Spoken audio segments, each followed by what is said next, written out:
สบายดีท่านผู้ชมที่เคารพทุกท่านสำหรับวิดีโอนี้ข้าพเจ้าจะเล่าเกี่ยวกับสงครามระหว่างสหรัฐอเมริกากับอิหร่านแต่ว่าสงครามที่ข้าพเจ้าจะเล่านี้มันเกี่ยวข้องกับประเทศในสหภาพยุโรปโดยเฉพาะสหภาพยุโรปนั้นก็ได้ออกมาประกาศจุดยืนอย่างแข็งขันว่าพวกเขานั้นจะบ่ยอมยุติหรือว่ายกเลิกมาตรการความบาดที่มีต่อประเทศอิหร่านนั่นเองท่านผู้ชมในมื้อวันเสาร์ที่ผ่านมานั้นประธานคณะกรรมการสหภาพยุโรปท่านนางเออร์ซูลาวอนเดอร์เลเยนก็ได้ออกมาประกาศว่าสหภาพยุโรปนั้นจะบ่ยกเลิกมาตรการความบาดต่อประเทศอิหร่านใดๆทั้งสิ้นและจะยังคงมาตรการความบาดและจะความบาดอิหร่านให้หนักหน่วงขึ้นกว่าเก่าอันนั้นคือสิ่งที่สหภาพยุโรปได้แสดงปฏิกิริยาต่อประเทศอิหร่านและในวันเดียวกันนั้นนายกรัฐมนตรีของเยอรมันก็ได้ออกมาประกาศว่า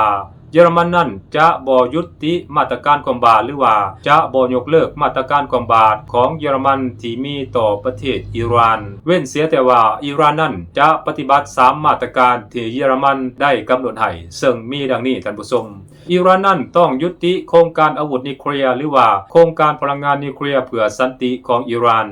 อิหร่านนั้นต้องยุติโครงการเหล่านี้โดยสิ้นเชิงและอิหร่านต้องบ่มีแนวคิดที่จะครอบครองอาวุธนิวเคลียร์แต่ประการใดอันหนึ่งข้อที่2อิหร่านนั้นต้องยุติการปิดล้อมช่องแคบฮามูดและให้เรือขนส่งสินค้าประเภทต่างๆออกจากช่องแคบฮามูดได้อย่างปลอดภัยโดยทันทีข้อที่3อิหร่านนั้นต้องยุติการเป็นศัตรูกับประเทศอิสราเอลและอิหร่านต้องยุติการโจมตีประเทศอิสราเอลและบรรดาประเทศเพื่อนบ้านอื่นๆของประเทศอิหร่านอันนั้นคือ3ข้อที่ผู้นำเยอรมันต้องการให้อิหร่านปฏิบัติถ้าว่าอิหร่านนั้นสามารถปฏิบัติได้3ข้อนี้แล้วผู้นำเยอรมนีสัญญาว่าจะยกเลิกมาตรการความบาดต่างๆที่เยอรมนีนั้นได้ประกาศออกไปปฏิบัติต่อประเทศอิหร่านแต่ก็เป็นที่น่าสนใจว่าโครงการพลังงานนิวเคลียร์เพื่อสันติของอิหร่านนั้นมันเป็นสิทธิ์และเป็นอำนาจการตัดสินใจของประเทศอิหร่านก็ในเมื่อหลายๆประเทศยกตัวอย่างอเมริกาฝรั่งอังกฤษและประเทศอื่นๆรวมมี9ประเทศแล้วที่มีอาวุธนิวเคลียร์ไว้ในครอบครองในเวลานี้ในทางกลับกันผู้นำเยอรมนีคนนี้กลับบ่ไปเรียกร้องให้บรรดาประเทศเหล่านี้ล้มเลิกหรือว่ายุติการครอบครองอาวุธนิวเคลียร์หรือว่าพัฒนาอาวุธนิวเคลียร์แม้แต่น้อยเดียวกงกันข้ามนายกรัฐมนตรีเยอรมันนั้นกลับไปเรียกร้องให้ประเทศอิหร่านนั้นยุติโครงการพลังงานนิวเคลียร์เพื่อสันติและก็ล้มเลิกแนวคิดที่จะมีอาวุธนิวเคลียร์ไว้ในครอบครองทั้งที่อิหร่านนั้น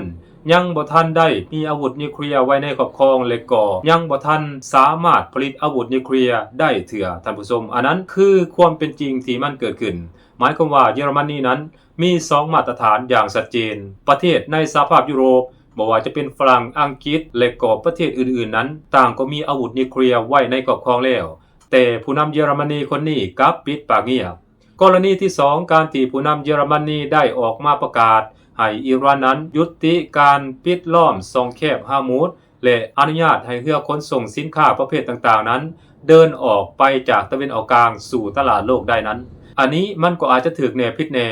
เป็นหยังข้าพเจ้าจึงว่านั้นกรณีที่ประเทศอิหร่านปิดช่องแคบฮามูดและบ่อนุญาตให้เรือพาณิชย์ประเภทต่างๆออกจากตะวันออกกลางโดยผ่านช่องแคบฮามูดนี้ได้มีเพียงกรณีเดียวเท่านั้นท่านผู้ชมอันหนึ่งกรณีที่บรรดาประเทศเหล่านั้นให้การสนับสนุนอเมริกากับอิสราเอลใส่ฐานทัพดินแดนและก็น่านฟ้าของตนเองนั้นโจมตีประเทศอิหร่านอันนั้นอิหร่านจะบ่อนุญาตให้เรือของประเทศเหล่านั้นผ่านช่องแคบฮามูดอย่างเด็ดขาดแต่ถ้าหากว่าประเทศใดบ่มีส่วนเกี่ยวข้องให้อเมริกากับอิสราเอลใส่น่านฟ้าและก็ดินแดนของตนเองโจมตีประเทศอิหร่านนั้นอันนี้อิหร่านก็บ่ได้ห้ามอิหร่านยังให้สามารถแล่นผ่านช่องแคบฮามูดได้ยกตัวอย่างประเทศสเปนเป็นต้นอิหร่านก็ได้ให้สเปนนั้นเดินผ่านช่องแคบฮามูดนี้ได้อย่างปลอดภัยแล้วก็บ่มีการเก็บค่าผ่านด่านแม้แต่น้อยเดียวอันนั้นคือกรณีหนึ่งบัดนี้สำหรับการปิดช่องแคบฮามูดนั้นมันบ่แม่นเฉพาะแต่อิหร่านเป็นผู้ปิดช่องแคบฮามูดถึงแม้ว่าบรรดาเรือพาณิชย์ของประเทศต่างๆนั้นจะได้รับอนุญาตให้ผ่านจากประเทศอิหร่านก็ตามแต่ก็อย่าลืมว่าถัดจากด่านของอิหร่านแล้วก็ยังมีด่านของอเมริกานำอีกท่านผู้ชม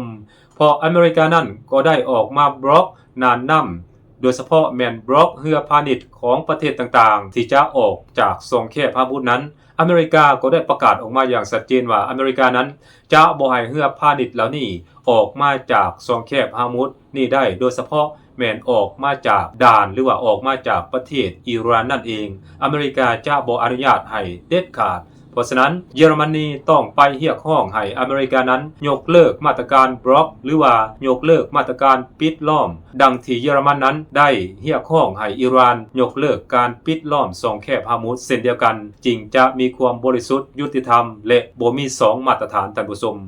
ข้อที่ 3 การที่ประเทศเยอรมนีได้เรียกร้องไปยังประเทศอิหร่านให้ยุติการเป็นศัตรูและก็ยุติการโจมตีประเทศอิสราเอลและก็บรรดาประเทศเพื่อนบ้านของอิหร่านนั้นอันนี้เฮาก็เบิ่งได้แบบ50-50ท่านผู้ชม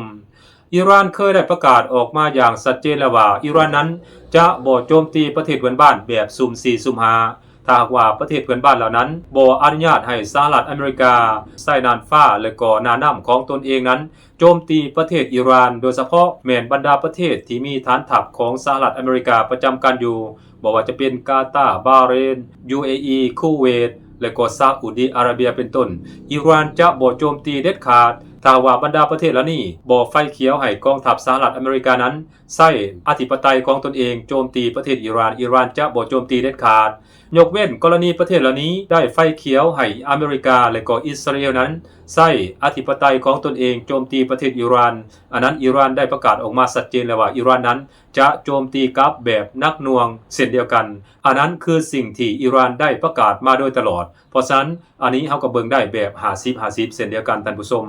ส่วนว่าการที่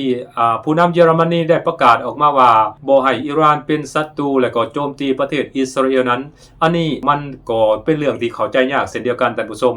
เพราะในระยะผ่านมานั้นอิสราเอลเองก็ได้แสดงความเป็นปรปักษ์และเห็นอิหร่านเป็นศัตรูมาโดยตลอดและในหลายๆครั้งอิสราเอลเองก็ได้ไปล้อนโจมตีประเทศอิหร่านก่อนหมู่อยู่เสมอเพราะฉะนั้นการที่จะบ่ให้อิหร่านแนมเห็นอิสราเอลเป็นศัตรูและบ่โจมตีอิสราเอลนั้นคงจะเป็นไปบ่ได้อย่างแน่นอนท่านผู้ชมเพราะอิสราเอลเองก็ในแต่ละมื้อนั้นก็เกาะพิษกับประเทศอิหร่านอยู่เพราะฉะนั้นการโจมตีกลับหรือว่าการตอบโต้กลับเพื่อรักษาสิทธิ์ของตนเองนั้นอันนี้ข้าพเจ้าก็เห็นว่าอิหร่านนั้นเฮ็ดถูกต้องแล้วส่วนว่าข้อหนึ่งที่เยอรมนีได้เรียกร้องบ่ให้อิหร่านนั้นเห็นอิสราเอลเป็นศัตรูนั้นอันนี้ข้าพเจ้าคิดว่ามันแปลกท่านผู้ชมเพราะอย่าลืมว่าในสงครามโลกครั้งที่2นั้นพวกที่ฆ่าล้างเผ่าพันธุ์ยิวน่ะนะก็แม่นคนเยอรมันนั่นแหละท่านผู้ชมเป็นผู้ฆ่าล้างเผ่าพันธุ์ชาวยิวเพราะฉะนั้นการที่เยอรมันได้ออกมาประกาศให้อิหร่านยุติการเป็นปรปักษ์และยุติการโจมตีหรือว่ายุติการเป็นศัตรูกับยิวที่เป็นศัตรูกับอิหร่านนั่นอันนี้มันเป็นเรื่องที่แปลกท่านผู้ชมเพราะขนาดเยอรมนีในสงครามโลกครั้งที่2นั้นก็ยังได้ทำการฆ่าล้างเผ่าพันธุ์ชาวยิวหรือว่าชาวอิสราเอลนี้เป็นจำนวนมหาศาลอันนั้นเยอรมนีควรกลับไปเบิ่งจุดยืนของตนเองแล้วก็ควรกลับไปทบทวนจุดยืนของตนเองว่าเป็นหยังเยอรมนีจึงต้องฆ่าล้างเผ่าพันธุ์ชาวยิวในเวลานั้นหรือว่าเยอรมนีนั้นหลงผิดและยิวนั้นถูกยิวนั้นเป็นผู้บริสุทธิ์ประมาณนั้นอันนี้เยอรมันน่าจะต้องการส่งแสงหรือว่าต้องการสื่อในลักษณะแบบนั้นแต่การที่อิหร่านได้โจมตีประเทศอิสราเอลนั้นทุกๆครั้งข้าพเจ้าเองก็เห็นว่าอิสราเอลนั้นโจมตีประเทศอิหร่านก่อนเพราะฉะนั้นการโจมตีกลับของประเทศอิหร่านก็ถือว่าเป็นการป้องกันตนเองแล้วก็เป็นการตอบโต้กลับแบบสมน้ำสมเนื้ออันนั้นตามทัศนมุมมองของข้าพเจ้าเพราะฉะนั้นการที่เยอรมนียกเหตุผล3ประการขึ้นมาให้อิหร่านปฏิบัตินั้นข้าพเจ้าแนมว่ามันบ่สมเหตุสมผลแม้แต่เปอร์เซ็นต์เดียวท่านผู้ชมส่วนว่าท่านผู้ชมมีทัศนะมีมุมมองหรือว่ามีความคิดเห็นใดๆท่านผู้ชมอันนี้เฮาก็สามารถแลกเปลี่ยนความคิดความเห็นนำกันได้ท่านผู้ชมสบายดี